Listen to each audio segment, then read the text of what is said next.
The price of gold just did something it has almost never done before. And if you think this is just a story for investors with fancy portfolios, you are about to find out exactly why that assumption could cost you real money. Today we are breaking down what always happens before gold explodes in price, the pattern that has repeated itself across decades, and why right now, in this moment, every single one of those warning signals is flashing at once. By the end of this video, I am going to give you something specific, a number, a threshold, a trigger point that historically has predicted the biggest gold moves before they happen. We are going to call it the ignition line. Keep that phrase in your head because we are coming back to it. And when we do, you are going to understand why some people protect their savings during economic chaos while others watch their purchasing power disappear. Let me start with something simple. Gold is not just a shiny metal. It is not a relic from the past that only your grandfather cared about. Gold is a thermometer. It measures the temperature of fear in the financial system. When people trust that the dollar will hold its value, that the government has its finances under control, that banks are stable, gold sits quietly.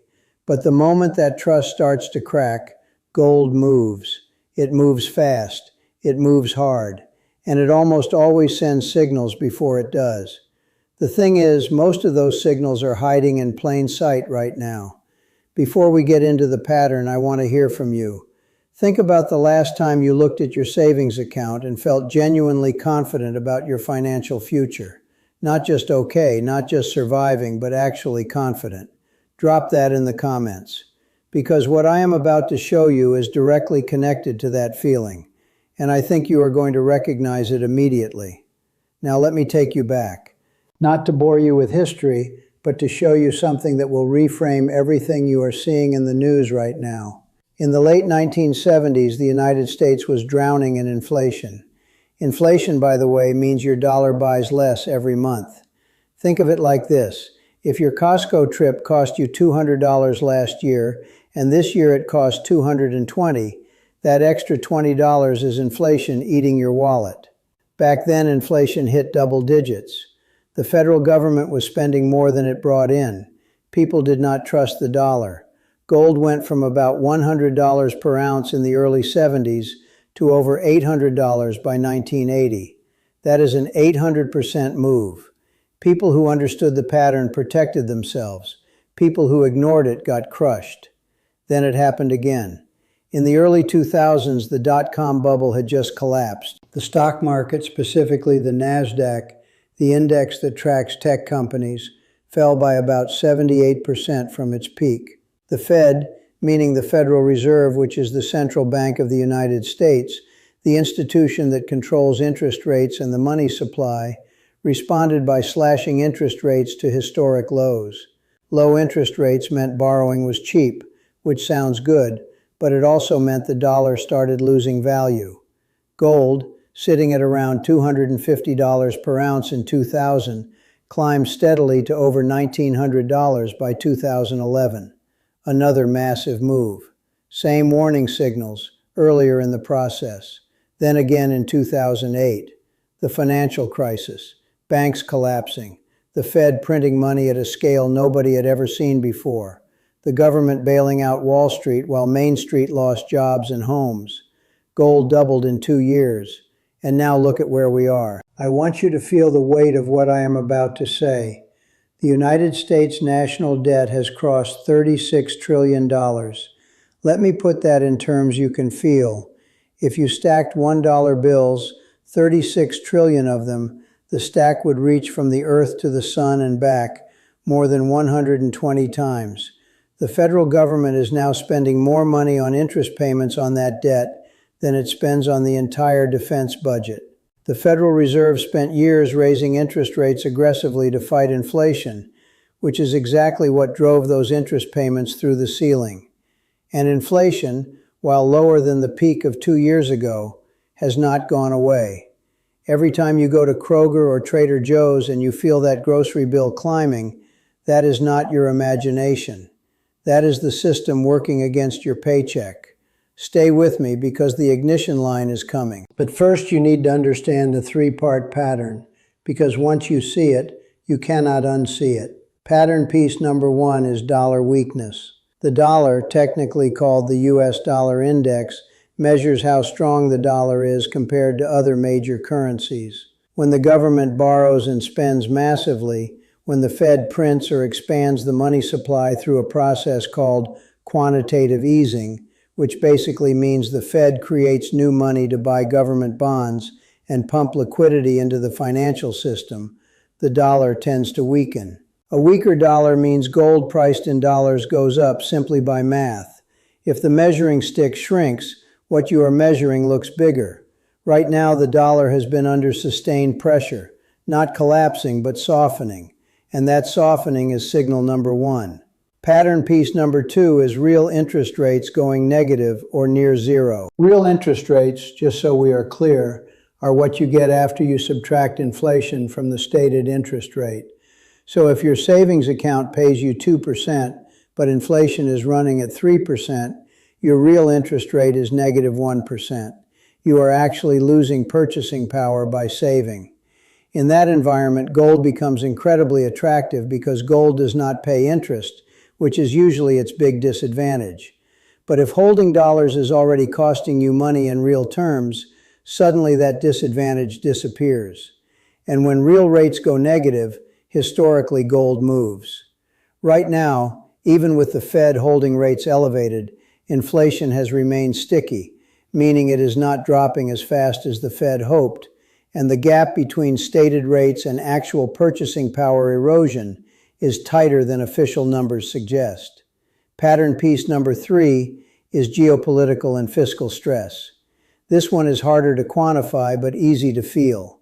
Wars, trade disputes, sanctions, currency competition. Countries like China, Russia, India, and Brazil actively reducing their dependence on the dollar for international trade. Central banks around the world buying gold at the fastest rate in over 50 years.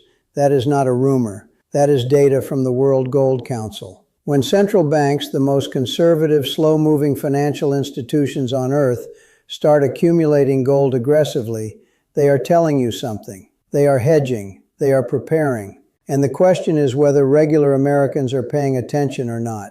Now here's what the mainstream news is not connecting for you. All 3 of those pattern pieces are in motion simultaneously right now. Dollar under pressure. Real rates barely positive when measured against actual consumer costs. Geopolitical and fiscal stress at levels not seen in decades. In every previous cycle, when all 3 aligned, gold moved significantly within 12 to 18 months. Not linearly, not smoothly, but decisively. I want to throw you a second question before we get to the ignition line. Do you believe the Federal Reserve is being honest with the American public about inflation? Because the official Consumer Price Index, the CPI, which measures inflation, does not measure housing costs the way regular people experience them. It uses something called owner's equivalent rent, an estimate of what homeowners would theoretically pay to rent their own homes. It does not reflect actual mortgage payments on a 30-year fixed-rate loan, which have more than doubled in monthly cost for buyers over the last 4 years. Tell me in the comments whether you think the real inflation number is higher or lower than what the government reports. I want real answers from people who shop at Walmart and pay rent and fill up their gas tank every week. Here is the moment where I need you to do something. If you know someone right now who is anxious about their financial situation, someone who works hard but feels like the math is not adding up anymore, someone watching their 401k and wondering whether the stock market is a safe place for their retirement savings, send them this video. Not because of gold specifically, but because information is the only real protection you have when the system is shifting under your feet. Share it, text it, post it. Because the people who understood what was happening in 1979, in 2008, in 2011, did not have better luck. They had better information. Now, the ignition line. Here is what decades of market data shows. When the price of gold breaks above and holds above its previous all-time high for more than 3 consecutive weeks, the average subsequent gain over the following 12 months has historically exceeded 40%. That is the ignition line. Not when gold first touches a new high, not the day of the headline. 3 consecutive weeks above the previous record with sustained buying volume. That confirmation is what separates a spike from an explosion. And here is the critical data point. Gold has already broken above previous all-time highs. The question you should be asking is not whether gold is expensive. The question is whether the conditions that historically have sustained gold's move, which are dollar pressure, real rate environment, and structural fiscal stress, are still in place. And by every measurable variable we have discussed today, the answer is yes. Now, what does that mean practically for someone who is not a hedge fund manager and does not have money to burn? This is not investment advice. I am not your financial advisor, and you should always consult a professional before making any financial decision. But here is what I can tell you as a matter of documented historical behavior. There are several ways regular Americans have historically gained exposure to gold without going to a coin dealer. Exchange-traded funds like GLD track the price of gold and trade on the stock market just like shares of Apple or any S&P 500 company. You can buy them through whatever brokerage you use for your 401k or your Roth IRA. Some people allocate 5 to 10% of their savings to gold as a hedge, meaning a form of insurance, not a get-rich-quick play. The goal is not to make a fortune on gold. The goal is that if everything else in the financial system takes a hit, your gold position softens the blow. The other thing worth knowing is this. When gold moves, gold mining stocks often move faster and more dramatically in percentage terms. An ETF called GDX tracks senior gold mining companies. In previous gold bull runs, GDX has outperformed physical gold significantly on the upside. It also falls harder on the downside.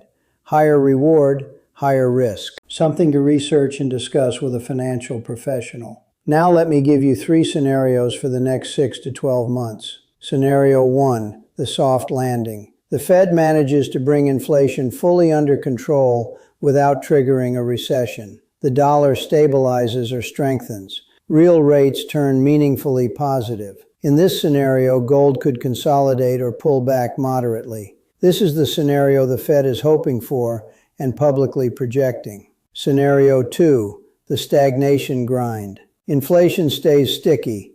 The Fed cannot raise rates aggressively because the national debt makes higher rates fiscally devastating for the government. Economic growth slows but does not crash. Real rates stay flat or slightly negative. In this scenario, gold continues its steady climb, possibly reaching new all-time highs with sustained buying. This is the most historically probable scenario based on current fiscal and monetary conditions. Scenario 3, the shock event. A major geopolitical escalation, a banking sector stress event, a sovereign debt crisis in a significant economy, or a sudden loss of confidence in U.S. fiscal credibility. In this scenario, gold could move violently and quickly upward. The most dangerous scenario for unprepared Americans is not gold going up, it is everything else going down at the same time. Stocks, bonds, real estate, all under pressure simultaneously, while the cost of living stays elevated. That is the scenario that historically has done the most damage to middle-class American savings. The most dangerous of the 3 is scenario 3, not because it is the most likely, but because it is the least predictable and the least forgiving. The time to prepare for a shock is before the shock, not during it. Here is what you can do starting this week. First, check your 401k allocation. If you are heavily weighted in one sector or one asset class, talk to your plan administrator about diversification options. Second, look at your emergency fund. The standard advice is 3 to 6 months of expenses in a liquid savings account. In this environment, given the volatility we are discussing, 6 months is a more protective buffer than 3. Third, if you want to understand gold as a potential hedge, research it seriously before making any move. Read, compare, consult a professional. The worst financial decisions are made quickly, under pressure, chasing a move that already happened. The pattern is clear. The signals are aligned. The ignition line has been crossed. What you do with that information is your choice, but you now have it. If you want to stay on top of how these shifts in the economy are hitting your wallet, your grocery bill, your mortgage, your retirement savings, every single week, subscribe to this channel, hit the bell, and drop in the comments what economic topic you want me to break down next. I read every single one. Knowledge does not guarantee safety, but ignorance guarantees exposure.